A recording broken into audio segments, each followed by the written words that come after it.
kind of a multi-purpose technique, whereas if, put your hand on my shoulder. So if somebody had their hand on your shoulder, or we're grabbing right here, or we're in the process of doing either of those things, I could do this technique. So as he's reaching for me, I'm going to wrap up his arm, take him down, and then put my thumb right there. So, like I said, he's going to decide when we're done.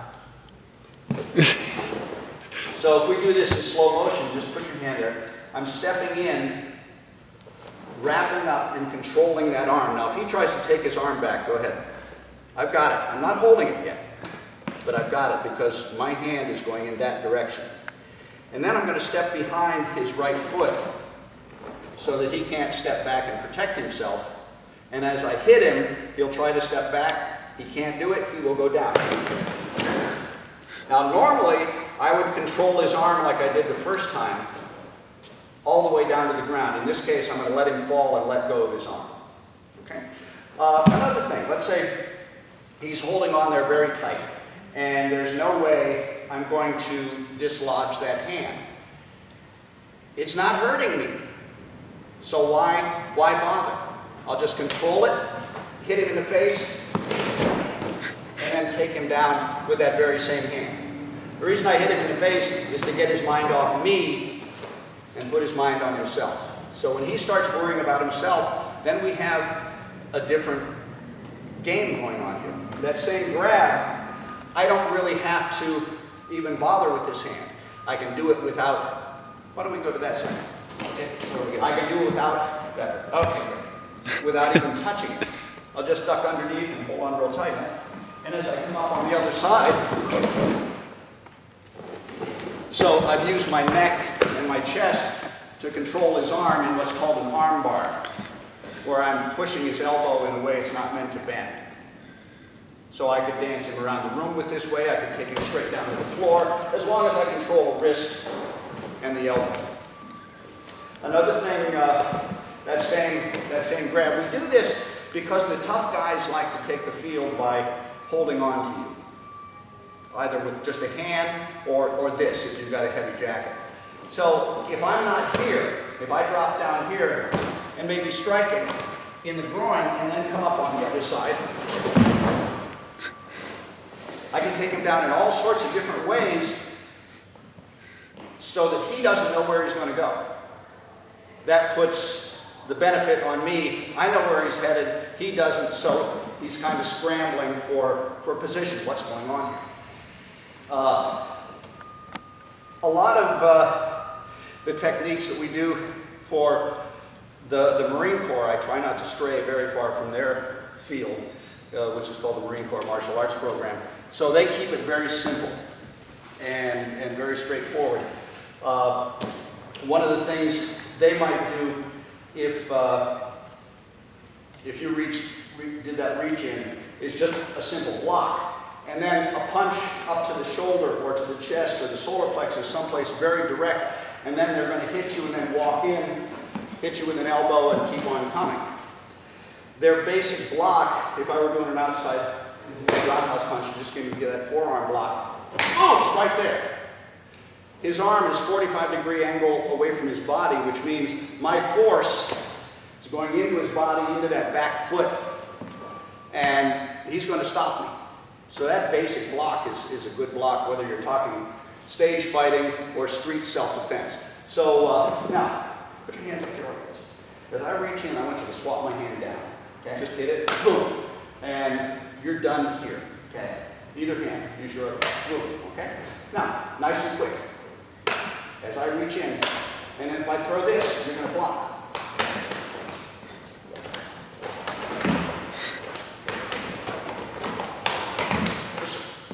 So that kind of stuff, you can very quickly show, I mean, Ned's got skill, but you can very quickly show somebody without skill how to defend themselves. And what the Japanese were genius at is taking a simple human maneuver and turning it into a defense. So if I were going to stab you here, cross your arms. I am not going to get through that. And if I had a knife here, this is the one that's going to kill you. the slice, the cut, you're going to bleed. This is the deadly one. So this is called jujiuki. And what happens if you've ever been in a car and here comes that telephone pole, you're going to do that to protect your face, your brain. And so the Japanese in the martial arts world have turned that into a block, jujiuki. Let's see. Why don't we turn the mat sideways? Okay. A thrusting kick, he's trying to come into my body and knock me into the middle of next week. So if I stand there and let him hit me, I'm going to go. I can't really stop. So what I want to do is not be there.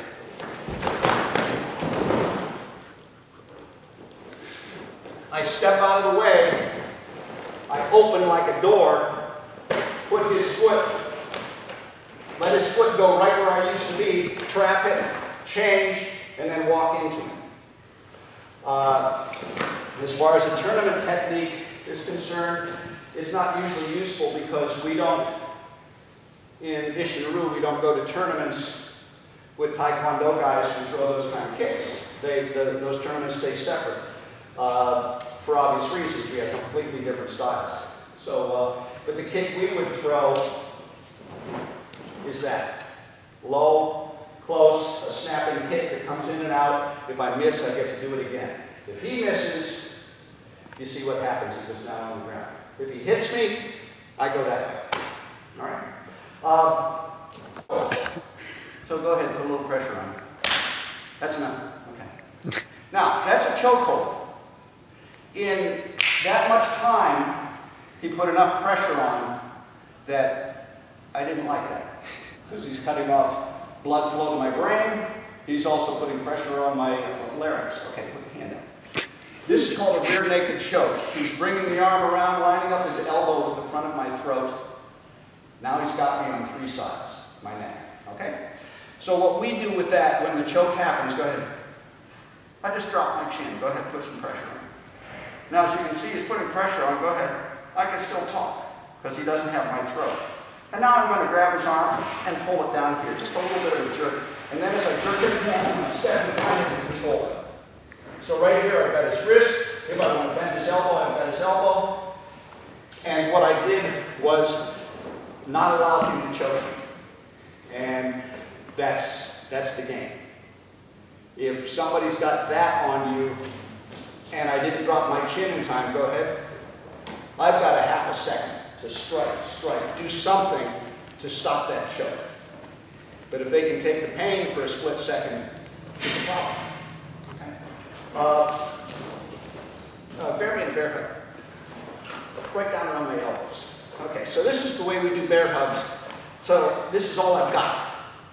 I use kind of penguin arms. So what I'm going to do is swivel my hips and strike him in the groin. I got him in the leg. Just, that's not the bad knee, is it? No. Okay. All right. Strike him in the groin, and then I'm going to grab one of his hands. I've chosen this. Now I'm going to go that way, throw his arm up in the air, and step out from underneath this. Most of the time, if he's got me in a bear hug, I've got that much time to react. So I'm going to react, grab that hand, strike him, throw my elbow up in the air, his elbow goes with it. I've got a control here, behind, and down. Now back up a little bit. So when you get me a bear hug, hit me like it's a tackle. Okay? Okay. So, ready? Whenever. So all of a sudden he's got the edge because he didn't just walk up and grab a hold of me, he hit me. So I'm dealing with whiplash now, right? So, bam! I've got to react a little bit quicker the minute I feel that touch. Bear hugs are tough because of that. He's not just going to walk up and go like that. He's going to hit me with his shoulder, move me. You saw me lean backwards because I thought, well, it's coming any minute now. So we've got that rear choke and the front choke. There are a couple of fun things that for police officers. This is what I would show to a police officer who's got a confrontation on the street. You're talking to somebody, you're questioning them, and then they get belligerent. So what you do, this is not about punching or kicking or anything, because cops have a big problem now. There's a lot of people out there with phones that have cameras in them, and they could be doing their normal duty well within their own parameters and well within the law, and you edit a video and it's going to look like they are the bully. So this control technique for a police officer is kind of benign. I'm going to take him and turn him around and then get him into a controlling choke. And the way I'm going to do that is push one shoulder, pull the other shoulder, and then join him into a choke hold, and take him down. And here we can sit for a while until he's ready. So that basic maneuver, once you do it on me, push this, pull back. And there he stopped me down, okay? And then he would walk me backwards until I can control myself. Settle down. And all that time you can talk. And what my uncle and what my sensei for 25 years, Bob Mansfield, who was also a police officer, were good at is talking. So if they got somebody in a simple little technique, just drop down on your knee. Okay, now you're going to relax a little bit, right? We're going to go to jail. I've got to put cuffs on you, so don't struggle. Are you going to struggle on me? Nope. Okay, good. We're going to put this hand behind the back. So they keep the person talking. They've got another thing going on. They have to have a conversation. They have to answer rationally. Whereas if you come in with your nightstick and club them and club them and club them, yeah, you know, you're not going to look so good on video. Simple little things that an officer can do if you're just point your finger at me. This is my cutoff. If somebody's yelling at me, threatening me, the fight starts here. I'm not going to let this become that, or a grab, or anything. I'm going to make sure that's out of my way. So, of course, we could go to that original thing we did where I wrap up the arm and control him, but I could also just turn it. Bam! I could swat that arm out of the way and then break his nose. And then I could go this way, yelling at you. They're waiting to see what you're going to do. Okay, he's not doing anything. So then the yelling is accompanied by a point and a shaking the finger. And then that point becomes a touch. Just poke me, you know. We all know how annoying that is. Okay, I haven't done anything. He's poking me. Now he's going to grab me. He owns me. And then that punch comes in. Boom. So if you don't interrupt that, you're escalating the fight you didn't need to escalate. So I can knock it out of the way here and hit him. I can knock it down so he's got to recover a little bit longer and hit him. And the hit can be devastating. You can just break your nose and make a point. But whatever I do, I'm not going to stay there. And then we'll see how he's going to react to that. Because this is easy to break. And once you do that, you put the ball in their court. The decision is theirs. I'm ready. Yes. And certainly, you know, metal ones would be a big problem. Because there are beagles walking around with noses like Superman who would right over them and let you know. But I do a lot of the weapon defense techniques where you are dealing with a deadly implement of some sort, and that's a big help for police officers in the military. And I mean, the Marines that I deal with, I know the equipment they're going to use. If some guy's got a knife coming in, he can just use his arm because he's got Kevlar and he's got this covering plate, kind of looks like a Roman legionnaire, that is protecting his arm, so he's not even sacrificing his arm to get it in there against a knife. And as far as the gun is concerned, if you just point your finger, if that's a weapon, I want to get that away from me, so I'll turn my body and also take the weapon that way. And then I'll grab the rest of the weapon, and now I'm taking it out of his hand. The one nice thing about that is it doesn't matter whether he's left-handed or right-handed. If he uses his left hand, I will do the exact same maneuver, but now when I take that weapon, I just broke his shooting finger because it's in the trigger part. So those little maneuvers, you don't want to have to say, oh no, this guy's left-handed, I haven't worked on that very much. You do the exact same thing, whether he's left or right. Same thing with a knife. If he's doing one of these things, Juji-uki will work fine whether he's left-handed or right-handed. We also have this. Same maneuver. You're going to stab me. I'm going to block it there, grab him, and then I can control him this way. Oh, that's a... Careful with that. So here's the guy that... You straight down. Okay. So this is the guy that, I don't know what you were doing, but you let him get this close and grab him. I don't have to hit him, but I could to make it easier, but I'm just going to bend his elbow and pull him down. Now look how close he is for another stroke. The first things we did were to control that elbow by bending it in the wrong way. Now I'm bending it in the right way and doing the same thing. I could take him down and then stand him up again and then take him down with that very same elbow. If it's bent, you can own it. If he's, say, using, why don't you use your right hand for the hammer. So if I'm going to do this, I'm going to do the straight elbow thing right here. He's not, now if I'm hurting his wrist, now bend your elbow a little bit. Doesn't matter a bit. He can bend it as much as he wants to. I've still got control of that wrist to keep him down on the ground. If he does something pulling that way or that way, I'll just straighten him out and bring him back down on the ground again. It's just a matter of what are joints meant to do? Your wrist does that. Anything else you do to the wrist is going to lose. Elbows do this. If you do the opposite, the elbow loses. The same thing with the shoulder and the knee, except that when you're dealing with knees, those leg muscles are really strong. So you do it quickly. If it doesn't work, you back off and move on to something else. So, how you doing? I'm good. So this is the kind of stuff that I do for our military men and women, and most of the techniques are not only ambidextrous, they will fit a man or a woman.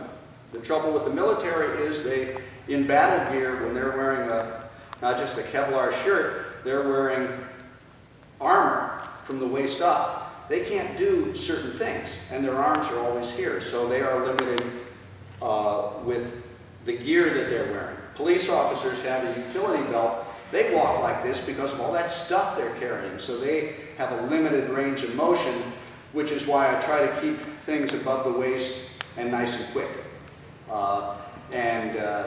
The quicker the better, because my philosophy in all of this, if size and strength mattered, I wouldn't be here, I wouldn't be wearing this, I wouldn't have these skills. So if you took a .22 caliber bullet, it's about that long and not even as big as a pencil, and if I took it and threw it at Ned and hit him in the forehead, he'd yell at me, he'd attack me, he'd wrestle me to the ground, he'd start pounding on me because I just hit him with a bullet. But if I took that same .22 caliber bullet and put it in a pistol and fired it at 1,200 feet per second, it's deadly, just because of the speed. So if I do this with all the muscles I can muster, and he sees it coming, nothing happens. But if I do this, and he doesn't see it coming, for a split second, I've got the advantage. So that's my philosophy. Speed equals force. Isaac Newton told us that several hundred years ago, and it's true. It makes me powerful because I'm fast. And that's how I approach life, except for punchlines. Thank you.